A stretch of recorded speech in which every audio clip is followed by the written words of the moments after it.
Hey there, it's me, your favorite Nintendo World Report reviewer, or at least I am if you know what's good for you. Wanted to put a little blurb at the front to say that this game, and by extension this review, features a lot of disturbing imagery, so if that's not really your bag, might want to skip this one. Anyways, let's get to it.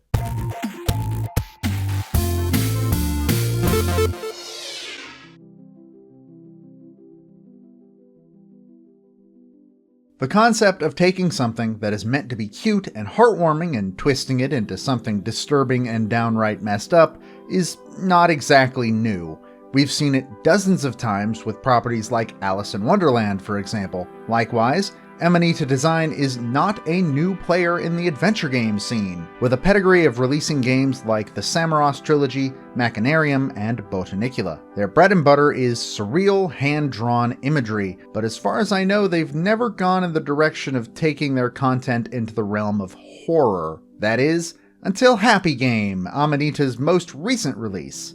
A game whose opening warning screen makes sure to immediately tell you that, despite what the title says, it is not, in any way, a happy game. In Happy Game, you play as a child who has been trapped in a nightmare by a terrifying ghost-like creature that manifests as a giant smiley face. In each of the game's 3 acts, you must help the child get back one of the things in their life that make them happy: a ball, a stuffed rabbit, and a puppy. This is no easy task, as the horrible monsters manifested by the smiley face would love nothing more than to lead the child into a gruesome death, whether that means devouring them, ripping them apart, or any number of horrifying fates. Gameplay is very simple. Left stick moves the cursor, while right stick moves the child. Pressing A allows you to grab and interact with an object with the cursor. This is unfortunately where Switch becomes the not ideal platform for Happy Game, as controlling the cursor with the stick is sensitive and clumsy. The cursor does snap to interactable objects when it comes near, but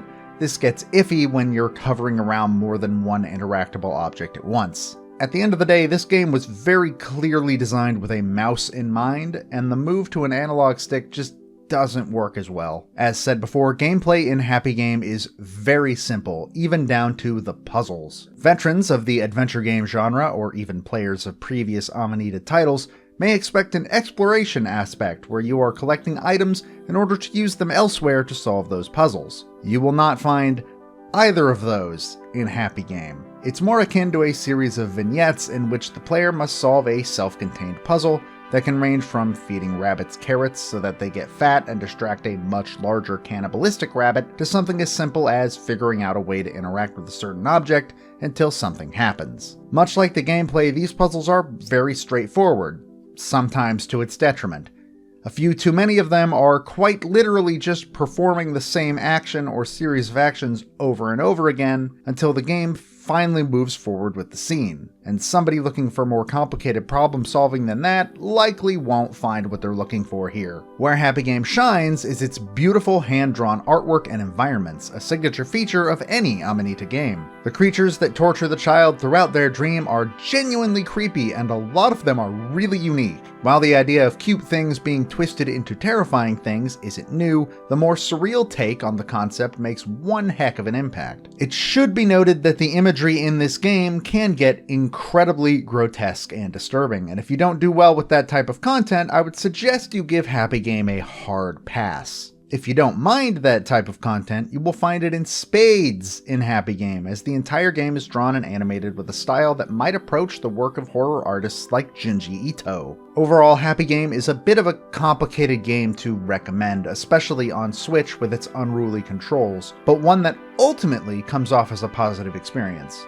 Well, as positive as a game about waking nightmares can be, at least. Even with the sometimes overly simplified minute-to-minute gameplay, the art direction and sound design are masterful to a point that pulls this game up to a higher level than it would likely be if it had been in the hands of a less noteworthy developer. Those looking for a short, simple game that will work hard to creep you out and disturb you over the course of about 2 hours will likely come out of Happy Game happy. But those hoping for something more in line with a game like Machinarium have a chance of walking away at least slightly disappointed.